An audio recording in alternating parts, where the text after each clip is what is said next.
bienvenue dans votre émission, bienvenue dans votre émission, bienvenue dans votre émission La Réunion les Lannes, La Réunion les Lannes, La Réunion les Lannes.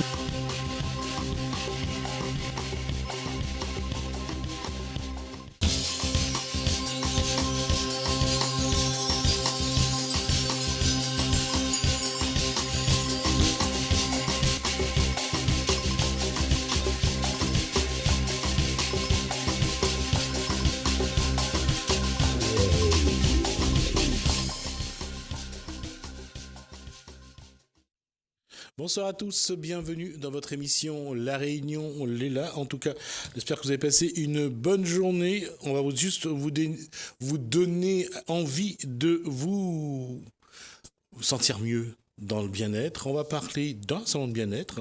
Justement, c'est un événement à venir.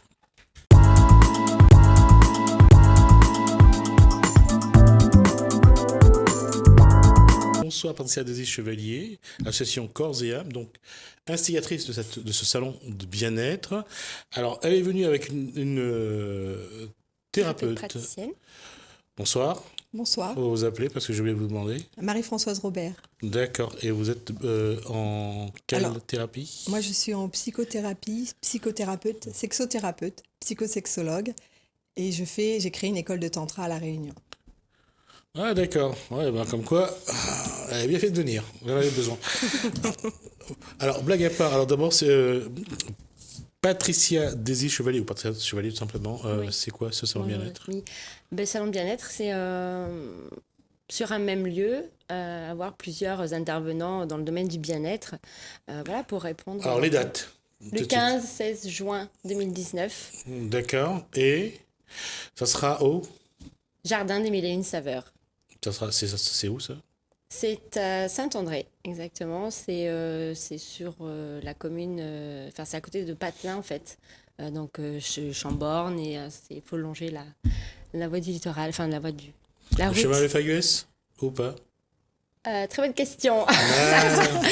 Vous marquez chemin Jardin des Mille et Une Saveurs sur GPS et vous y amène. C'est très facile à trouver. Voilà. Ça, c'est le genre d'info. Elle était surprise que je lui pose la question. Ça se passe où ? Ah bon ? On demande ça aussi ici ? Effectivement. La question est... l'objectif, c'est quoi ? L'objectif, c'est ce que je disais, c'est rassembler un maximum de praticiens qui ont envie de faire découvrir leurs pratiques et... tout ce qu'ils ont appris en fait à la population de l'Est parce que à mon goût il manque un petit peu d'événements de ce côté-là de l'île en fait. Voilà. La question c'est quels sont les différents thèmes, quels sont les exposants qui sont présents et qu'est-ce qu'ils font ? Alors les exposants, une trentaine d'exposants, donc on a du coaching, ça soit professionnel ou alors personnel. Coaching en quoi ? Coaching, il y a donc professionnel. C'est une personne qui a travaillé pour Pôle emploi pendant des années, qui a acquéri des différents outils et qui va permettre un petit peu de revoir un petit peu les valeurs, les nouvelles directives à prendre pour chaque individu. Il y a de la bioénergie, des soins énergétiques en Yichuan, un art martial qui... Ça ressemble à du Tai Chi Chuan, je suppose ? Oui, c'est cousin, on va dire. Ouais, exactement. Il y a de la lithothérapie, donc ça c'est avec les pierres, des soins énergétiques avec les pierres. Du laoshi, de la sophroanalyse prénatale. Alors, laoshi, c'est d'abord ? Laoshi, c'est pareil, c'est une pratique toujours énergétique. C'est ça. D'accord. Exactement. Et l'autre, vous avez dit, c'est ? Qu'est-ce que j'ai dit ? Alors, la lithothérapie, je l'ai dit. Non, vous l'avez déjà dit, oui. Qu'est-ce que j'ai dit ? La sophroanalyse. Oui, ça c'est... Prénatale. Ouais. Alors, ça veut dire quoi, ça, exactement ? Sophroanalyse. Alors, sophroanalyse, prénatale. La thérapeute serait bien plus à même de vous en parler que moi. C'est plus... C'est vraiment de comprendre son corps pendant la grossesse, je suppose ? Plus loin que ça encore. D'accord, c'est le ressenti alors. Oui, exactement. D'accord, ok. Après, il y a des fleurs de bac que beaucoup de gens connaissent et qu'on assimile beaucoup aux huiles essentielles, mais qui sont complètement différents. Donc voilà, c'est important aussi de transmettre, des choses qui sont réelles. Et pas rester sur ce qu'on entend dire par le voisin ou la pharmacienne. De la naturopathie, il y a du reiki, du tantrisme, donc Marie sera là. Du massage thaïlandais et puis beaucoup de soins basés sur la respiration également, la relaxation. D'accord. Alors, on va rappeler qui vous êtes et ce que vous faites. Alors, vous êtes madame ? Madame Robert Marie-Françoise. D'accord. Je suis psychothérapeute, sexothérapeute, psychosexologue et j'ai créé une école de tantra à La Réunion en janvier 2019. D'accord. On va juste commencer par psychothérapeute. Généralement, vous travaillez sur... Moi, je travaille beaucoup sur le corps. Je suis une psychothérapeute spécialisée dans le corporel avec des D'accord. massages. Et D'accord. donc, voilà, je suis une... Vous arrivez, je vais vous paraître peut-être un peu brusque sur ma question, vous arrivez à situer des souffrances sur le corps, c'est pour ça que vous cherchez?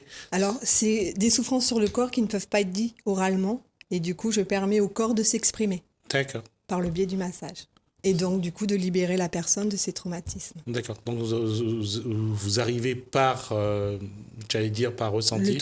Le toucher, ressentir les points. Ressentir les points, les canaux, les énergies. D'accord. Le fait de rééquilibrer l'énergie aussi à la personne pour lui permettre de lâcher ce qu'elle a besoin de lâcher sans être dans l'expression, l'expressif. C'est-à-dire que vous avez un ressenti particulier, je suppose? J'ai certainement un ressenti particulier. D'accord.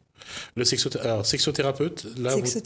Là, j'accompagne les personnes, les hommes, les femmes qui ont des dysfonctionnements sexuels, c'est-à-dire des troubles sexuels ou des couples qui n'ont plus du tout d'harmonie dans leur vie sexuelle. On va être un peu freudien, je veux dire que c'est de revoir un peu la libido. C'est de revoir la libido, c'est de revoir sa façon de faire l'amour. Et c'est surtout de s'éloigner de plein de choses. C'est de s'éloigner de plein de choses d'une part, mais je reviens là-dessus. Pourquoi? Parce que on dit que tout est dans le cerveau, tout est dans la tête. Cette question-là, ça vaut aussi plus, enfin peut-être plus pour le sexe qu'autre chose. Alors, on va apprendre à couper le cerveau pour aller dans la sexualité. Ah, il faut détacher l'esprit du corps? Il faut détacher l'esprit du corps pour aller vraiment dans la détente. Et plus on va aller dans la détente du corps, et plus on va aller expérimenter des choses au niveau de sa sexualité. Le sexe, j'allais dire, le sexe est un jeu. C'est ça, c'est un jeu. Ouais. C'est un jeu avec le cérébral, mais parfois le cérebral nous fait défaut. Et c'est pour ça qu'aujourd'hui, le tantrisme, c'est vraiment de donner au corps cette envie d'aller à la quête du plaisir. C'est donner au corps et c'est surtout apprendre à aller dans son corps, le tantra. C'est un art ancestral qui permet vraiment d'aller dans son corps. Alors, on dit le tantrisme ou le tantra? Le tantrisme, tantra. Ouais, d'accord. Parce que j'ai eu quelqu'un déjà sur ce plateau avec qui j'ai abordé ce sujet j'allais dire, de donner plus de dimension. C'est ça. Au plaisir et surtout au cheminement, parce que je pense que là-dessus, c'est de travailler sur un cheminement. C'est travailler sur un cheminement, mais c'est surtout une rencontre avec soi. Le tantra, c'est en premier lieu ça, c'est une trame. Tantra, ça veut dire trame. Donc on tisse quelque chose avec soi. Et après, on peut le partager avec l'autre. D'accord. Et là, c'est de nouveau sur le corps et moins dans l'esprit, ou c'est une combinaison des deux? Là, c'est une combinaison des deux. Parce qu'on va aller dans la méditation, on va aller dans la danse, on va aller dans des structures qui vont nous confronter à plein de miroirs, à plein de choses de la vie, pour nous permettre vraiment d'être dans nos besoins, de savoir ce qu'on a besoin, de savoir dire non, d'accepter le non de l'autre, même si on est en partenaire. Ce qui est important, c'est de ne pas aller dans ces frustrations où finalement on n'est plus du tout en accord avec soi-même et on est quelqu'un d'autre. Là, c'est vraiment revenir à soi, se redécouvrir et rester quelqu'un. Je vais boucler la boucle pour vous là-dessus. La psychothérapeute comprend que c'est plus facile d'être dans la frustration que dans l'élévation. C'est plus facile, mais moi je préfère être dans l'expansion. Oui. C'est un confort. C'est ça. J'allais dire que entre ce dont on vient de parler, que ce soit la psychothérapie, la sexothérapie ou autre, ou le tantrisme, et je pose la question aussi à Patricia Chevalier, l'être humain aujourd'hui va plus facilement dans le négatif que dans le positif? Parce que, puisqu'on parle de salon de bien-être. Ouais, je pense que c'est un quotidien que pas tout le monde a l'opportunité d'y penser, et puis après de changer un petit peu aussi les habitudes. Donc ce travail d'introspection, en fait, si on n'a pas forcément les outils devant nous, qu'on n'est pas alerté sur ça, c'est justement l'objectif aussi du bien-être, de pouvoir donner des outils pour travailler sur ça, ouais. D'accord. La question à la psychothérapeute, c'est que l'être humain aujourd'hui est dans un contexte, je dirais, pas malsain, mais il a du mal à se situer par rapport à son contexte, qu'il a besoin. On voit l'éclosion de toutes sortes de coachs, de coaching. Il y en a en tout. Là, on parle de prénatal, il y en a en deuil, il y a dans professionnel, il y a en communication. La question, c'est c'est une bonne chose ou pas une bonne chose de voir que l'être humain est de moins en moins responsable, il prend de moins en moins de décisions pour lui et il a besoin de quelqu'un qui lui dit de mettre un pied devant l'autre? Alors, ce n'est pas une bonne chose, effectivement, qu'on ait besoin d'être coaché. C'est simplement une demande actuelle, puisque les gens, actuellement, ont perdu pied, simplement, dans la vie, parce que c'est une vie qui ne s'arrête pas. On est dans une vie de consommation, on consomme, et on ne sait plus s'arrêter, en fait. On ne sait plus s'arrêter. Oui, mais de la consommation, que ce soit au niveau alimentaire, au niveau sentiment, au niveau ou autre, j'avais parlé de sexe également, cette consommation-là, elle est de plus en plus, j'allais dire, dans tous les sens, et parfois c'est du n'importe quoi, on voit surtout au niveau de l'alimentation, la nourriture, et puis rapidement, on a l'impression il se détruit plutôt qu'il se construit ou qu'ils avancent, ils ont un cheminement, et ça, à un moment donné, il faudrait peut-être qu'il y ait une prise de conscience. Ben, une prise de conscience que Internet, c'est un très bel outil, mais qui peut être très dangereux et qui nous happe. Il nous mange actuellement, on est dévoré par nos téléphones. Enfin, moi, je le vois, hein, je vais dans n'importe quel cabinet, dans n'importe quel lieu, même maintenant dans les restaurants, les gens, ils sont plus avec leur téléphone qu'avec la personne avec qui ils devraient être à table. Donc, il y a un vrai problème, effectivement, on zappe, on est dans le zapping, on est dans la consommation, on n'est plus dans les choses vraies, les repas de famille, les restaurants, non, on vit par Internet. Et donc, du coup, on se coupe du monde. Là, on le voit puisqu'on était sur on parle de smartphone, on le voit sur le trottoir, on les voit dans les villes, les gens sont toujours collés à leur téléphone, on les voit sur les aires de pique-nique, dans les rassemblements familiaux. Et même quand on voit les gens en réunion professionnelle ou en réunion politique, tout le monde a son smartphone, en tout cas reste connecté à son smartphone. Ça veut dire que là, aujourd'hui, c'est un travail très personnel qu'il faut mener. C'est-à-dire il faut demain inventer des groupes de parole pour les gens qui sont vraiment accros, addicts au smartphone, qui n'arrivent plus à s'en séparer. Oui, je pense que bientôt, il y aura effectivement des thérapies pour l'addiction au téléphone portable, ça c'est certain, puisqu'actuellement, on est vraiment happé par ça. Les gens sont presque même limite, c'est une drogue. Ils allument pas leur téléphone, ils n'ont pas vu des faux amis, parce que finalement, c'est plein de choses virtuelles, hein, c'est une vie virtuelle, et qui se joue sur la sexualité, puisque les gens maintenant passent plus de temps finalement à rencontrer des gens par Internet qu'à se rencontrer vraiment dans la vraie vie. Puisque vous avez ouvert ce sujet-là, je vais vous poser la question. Parmi les gens qui vous voient, il y en a qui sont vraiment plus... c'est peut-être un peu méchant de dire ce que je dis. Freud, on a fait dire à Freud que tout est sexe. Aujourd'hui, tout est smartphone. Aujourd'hui, tout est smartphone. Ouais. Donc, d'où la question, c'est que comment aujourd'hui faire en sorte que... l'être humain prend conscience que d'être autant connecté aux écrans, que ce soit à la télé, que ce soit aux tablettes, que ce soit au smartphone, à Internet, que finalement ça les a enlevés un petit peu d'humanité. Ils n'ont plus de ressenti, on le voit au niveau sexe. De toute façon, ça, c'est quelque chose qui est très vrai. Hein. Je pense que c'est très... Et finalement... c'est des petites choses qui se mettent, qui rentrent dans les cheminements, dans les stratégies, dans les chemins de vie. C'est devenu une routine en fait. On a créé une nouvelle routine. Avant, la routine, c'était effectivement, on se retrouvait ensemble dans le lit et puis on partageait des choses. Maintenant, la routine, c'est on est avec son smartphone. Moi, je demande à mes patients, je leur demande de prendre rendez-vous avec son partenaire. Ça paraît aberrant actuellement de dire prenez rendez-vous. Prenez rendez-vous parce que sinon vous n'arriverez jamais à vous rencontrer. Même s'ils vivent dans le même lit, même s'ils sont dans le même toit, parce que l'effet de travail, les gens arrivent, ils sont travailleurs, ils sont fatigués. Il y a plein de facteurs, mais effectivement, le téléphone coupe encore plus la communication, que ce soit avec les enfants ou avec les adultes. Je veux dire, il y a un changement de contexte, c'est-à-dire quelque part, on voit qu'ils ont envie de vivre dans le virtuel et choisir ces moments virtuels plutôt que d'affronter la réalité. La réalité, elle leur plaît peut-être pas. Il y a beaucoup de gens qui font qui travaillent ou qui sont peut-être pas avec le bon partenaire et ils préfèrent effectivement se sauver. Alors il y en a qui vont se sauver dans l'alcool et il y en a d'autres qui se sauvent effectivement par l'addiction de leur téléphone. Le smartphone aujourd'hui, c'est des addictions qui permettent de s'échapper. S'il y a des problèmes comme ça actuellement, c'est vraiment ça. C'est un lieu pour aller s'échapper. Un salon de bien-être, Patricia Chevalier, c'est que la personne se reconnecte à son corps, à son esprit, c'est faire en sorte que l'individu Et des ressentis de nouveau de son corps? Mais complètement. Après, la première chose, c'est découvrir déjà.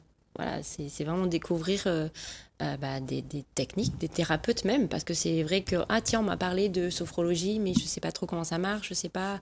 Là, en fait, sur le terrain, il y a vraiment la personne, le sophrologue, il est là. Voilà, avant de rentrer dans une thérapie ou des soins, il y a déjà un contact humain qui peut déjà répondre à des questions et quels mots ça peut soigner, parce que la sophrologie peut vous aider à vous et pas forcément à une autre personne. Ça peut être d'autres outils, ça peut être la méditation, ça peut être, enfin, voilà, il y a plein d'autres choses, quoi. Et on parlait tout à l'heure de reconnexion, on parle, c'est devenu un peu plus courant maintenant, les cercles de femmes. Voilà, c'est quelque chose qui est... Les cercles de femmes, qu'est-ce que qui est c'est? extraordinaire. Enfin, j'ai pu expérimenter cercle de femmes, donc c'est une réunion à une heure et un jour dit, et voilà, il y a une espèce de bulle qui se crée autour d'un thème sur le féminin. Ça peut être la maman, ça peut être plein de choses, et où là, chaque personne va parler un peu de son expérience ou de ce qu'elle a envie de dire. On parle du féminin sacré, on parle du masculin sacré, d'équilibrage des choses, et voilà, ça permet à chacun d'avoir une parole sans être coupé par une autre personne, et voilà, et sans jugement. C'est vrai, c'est vraiment ça qui est important. C'est-à-dire que là, on est tout autour d'une table et la personne ne juge pas. Voilà, on vous laisse, on vous écoute. Et ça fait un bien fou, quoi. Moi, j'ai vu des personnes lâcher des choses, des émotions et des mots qu'elles n'ont pas lâché à un psy pendant 15 ans, quoi. Donc, c'est voilà, vraiment... Et dans ce groupe, quand vous êtes comme ça dans un cercle entre femmes, la parole est plus libre, la parole Bien sûr. vient plus facilement. Bien entendu. Bien entendu. Et ça surprend d'entendre ce que peut dire quelqu'un sur sa vie, sur sa façon, sur son comportement. Ouais, il y a des choses qui sont quand même similaires. On repart souvent sur les relations entre les parents, sûrement la maman qui est partie, ou le papa enfin, là, on parle de l'alcoolisme, on parle de choses dures. Mais finalement, voilà, on en revient toujours à la base. L'éducation qu'on a eue, forcément, porte atteinte après à notre vie en tant qu'adulte. Et ouais, d'en prendre conscience, c'est bien. De trouver le bon outil, c'est encore mieux. Donc, c'est un tout. Voilà, le salon bien-être, c'est pouvoir découvrir tout ça. Là, ma question là-dessus, Robert, c'est en tant que thérapeute aujourd'hui, on connaît plus ou moins que c'est l'évolution du contexte, de l'environnement, l'évolution d'une société qui est de consommation systématique. On le voit au niveau de l'alimentation, mais on le voit aussi à d'autres niveaux. On a supprimé un peu la lecture, les journaux, les livres. On a supprimé le travail de la terre. On est de plus en plus sédentaire, de plus en plus accro à l'écran de télévision ou d'internet. Comment faire aujourd'hui? Qu'est-ce qu'il faudrait mettre en place? Qu'est-ce qu'il faudrait dire aux gens pour qu'ils se rendent compte qu'on est sur une île qui est magnifique, qu'il y a des sentiers qui sont vraiment agréables, plaisants, il y a des échanges qu'on peut faire. Comment est-ce qu'on pourrait créer ce déclic ou cet électrochoc pour que l'être humain se reconnecte à son environnement? Simplement en lui disant à un moment couper, le week-end par exemple, qui coupe. Qui n'allument plus cette télé, qui n'allument plus leur smartphone et qui trouvent une autre occupation. Parce que finalement, si on coupe ces télés et ce smartphone, on va aller récupérer les livres, on va aller dans les bibliothèques, on va aller sur les chemins, on va aller à Mafate, découvrir Mafate, les sentiers de Mafate qui sont... Et là, on va vraiment pouvoir se reconnecter parce que la nature, il n'y a rien de mieux. Une personne dépressive devrait passer son temps dans la nature. Parce que la nature, c'est ce qui nous ressource, c'est ce qu'on est, c'est ce qui... Et ici, on a une chance inouïe, on a tout. On a la mer, on a la montagne, on a les rivières, on a des chemins hyper agréables. Et puis, c'est des paysages, on peut imaginer des choses avec les enfants, on peut faire des globetrotters, on peut partir en week-end, Enfin, il y a tellement de choses qui peuvent nous couper réellement de notre routine, de notre réalité, de nos problèmes, qu'ils soient financiers, parce que ça coûte rien d'aller se balader il n'y a pas de coût, je veux dire. C'est pas une question financière, ça c'est sûr. Voilà, il n'y a pas de... Et donc du coup, ça permettrait aux gens juste de se ressourcer et de voir ce que ça fait, de voir comment ça se passe pour eux la semaine après avoir fait ça. Il faut qu'ils fassent leurs expériences. C'est-à-dire qu'ils essayent effectivement soit des thérapies, soit des thérapeutes et qu'ils font leurs expériences. C'est avec l'expérience qu'on peut savoir ce qui est bon ou pas pour nous. Il y a des gens pour qui courir pendant 1 heure, c'est leur outil pour être bien chaque jour. Il y en a d'autres, ça va être les balades. Il y en a d'autres, ça va être cuisiner. Voilà, il faut que chacun trouve un petit peu son outil pour s'évader de sa routine. Et Qu'est-ce qui explique que ce soit aussi difficile? Pourtant, c'est simple. C'est un confort. C'est rester dans ses acquis, rester dans son confort. C'est confortable de C'est rester sécurisant peut-être dans aussi. son canapé, je sais pas, de savoir que maman va faire à manger. Voilà, c'est vraiment un travail de vouloir, d'aller en introspection et de chercher finalement qui je suis au fond, quoi. C'est vraiment, faut déjà avoir conscience de ça et s'y mettre, quoi. C'est ça. C'est ça. Lors du salon, les gens qui vont venir, donc on va leur proposer des prestations. C'est-à-dire que c'est pas seulement une rencontre, c'est des prestations qui vont être proposées. Ah ouais, justement, en fait, on en a beaucoup discuté avec des personnes qui ont déjà fait des salons, parce que moi, c'était un peu ma première expérience, bien que j'ai fait de l'événementiel un petit peu. Mais après, au niveau de tarification, on s'est posé beaucoup de questions. C'est vrai qu'aller voir un thérapeute, ça a un coût.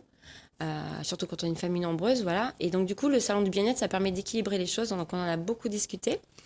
Et il en est ressorti 3 points. La première chose, c'est qu'il y a des thérapeutes praticiens qui viennent vraiment pour de l'information, du conseil. Et là, c'est à titre gratuit. La deuxième chose, ça va être des mini-séances avec un mini-prix, c'est-à-dire, on va dire, un soin ou des conseils, enfin un rendez-vous de 20-30 minutes maximum. Pour une 15-20 euros, on est sur du maximum. Voilà, ce qui permet d'aller aussi goûter un petit peu à autre chose. Et la troisième, c'est vraiment la participation active et libre, en libre conscience. C'est vraiment surtout pour les ateliers ou les conférences, où là, la personne, elle va être là, mais faut qu'elle prenne aussi conscience que la personne qu'on a en face de nous, elle a fait des études, elle a fait des formations, elle est là pour transmettre un savoir. Et donc, ouais, il y a un équilibre des choses financier, parce on en est tous là aujourd'hui, c'est un peu, comme on dit, le nerf de la guerre. Donc, voilà. Mais on reste sur quelque chose d'abordable, parce que c'est le but, quoi, de faire découvrir. C'est pas le but d'enrichir les uns et d'appauvrir les autres, quoi. Là, on voit aujourd'hui avec toutes ces d'ailleurs, ces thérapies, ces psychothérapies qui se mettent en place, on voit que l'être humain est de plus en plus fragile. L'être humain a de plus en plus besoin d'être accompagné. C'est une bonne chose, ou tant mieux pour les thérapeutes et les psychothérapeutes. Mais qu'est-ce qu'il faudrait faire pour que l'homme se reconnecte à son environnement? Et puis surtout que ça, c'est le problème on voit dans tout ce qu'on appelle les déviances, les problèmes d'alcool, de drogue ou autre, de tout ce qui est addiction. C'est qu'est-ce qui se passe, qu'est-ce qui explique qu'aujourd'hui qu'il y a un tel déséquilibre et qu'on a du mal à rétablir l'équilibre? Il faudrait que les gens soient heureux. Et en fait, pour être heureux, c'est pas évident parce que ça veut dire que financièrement, il faut être bien, ce qui n'est pas le cas actuellement. Ça veut dire qu'il faudrait avoir tous un travail, il faudrait tous avoir une occupation. Et en fait, ce qui n'est pas le cas de notre société. Actuellement, notre société, elle est en compétition. On est avec beaucoup de gens ici. En plus, à La Réunion, le taux de chômage est quand même important. Et donc, ça crée des malaises, en fait. Le mal-être, il est juste exprimé parce que les gens ne sont pas bien dans leur vie. Une fois qu'on rétablit, qu'on est bien dans sa vie, on n'a plus besoin ni de thérapie, ni de thérapeute.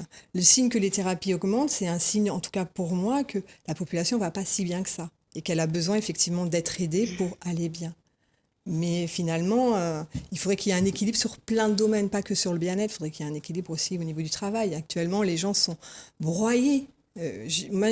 Aujourd'hui, je ne peux pas dire que je rencontre beaucoup de personnes qui sont vraiment dans une activité qui leur plaisait il y a quelques années et qui maintenant les broie. Je veux dire, il y a des institutions actuellement qui broient littéralement ces populations et c'est pas possible. Enfin, en tout cas, pour moi, on ne peut pas fonctionner en étant broyé comme ça. À un moment, effectivement, on va chercher autre chose pour se libérer de ça, de ces terreurs, de ces peurs, de ce broyage, du fait qu'actuellement, on n'a plus de travail jusqu'à la fin de notre vie, on n'aura peut-être pas de retraite. Enfin, il y a beaucoup de choses. On a des enfants, c'est parce qu'ils vont devenir. La planète, on nous dit que la planète va pas bien. Enfin, il y a tellement de terreurs et d'ombres autour de nous qu'on ne peut pas aller bien tant qu'on est dans ces terreurs et ces ombres. Alors, le temps d'oublier, donc, ce sera donc pendant ce salon, le 1, on va rappeler les dates. Le 15 et 16 juin. J'allais dire une bêtise, donc le 15 et 16 juin, donc on va rappeler que ce sera donc à Saint-André. À Saint-André, au Jardin des Mille et Une Saveurs. D'accord, donc voilà, l'occasion pour vous d'ouvrir une parenthèse, peut-être d'aller vers vous-même, et puis de vous sentir bien à l'espace d'une rencontre ou l'espace d'un moment privilégié. Merci Patricia. Merci, Daisy Chevalier, merci Madame Aubert. Donc, vous êtes installée à Saint-Paul et à Saint-Pierre. D'accord, donc vous serez également donc sur le salon. Oui, tout à fait. Moi, je vais faire des conférences et je vais faire découvrir le tantra aux personnes qui le souhaitent. D'accord. Écoutez, si j'ai l'occasion de vous revoir sur ce plateau pour parler du tantrisme ou du tantra, Très bien. on verra à ce moment-là. Merci à vous. Merci. Merci à vous beaucoup. deux. Bienvenue dans votre émission. Bienvenue dans votre émission. Bienvenue dans votre émission. La Réunion Léla. La Réunion Léla. La Réunion Léla.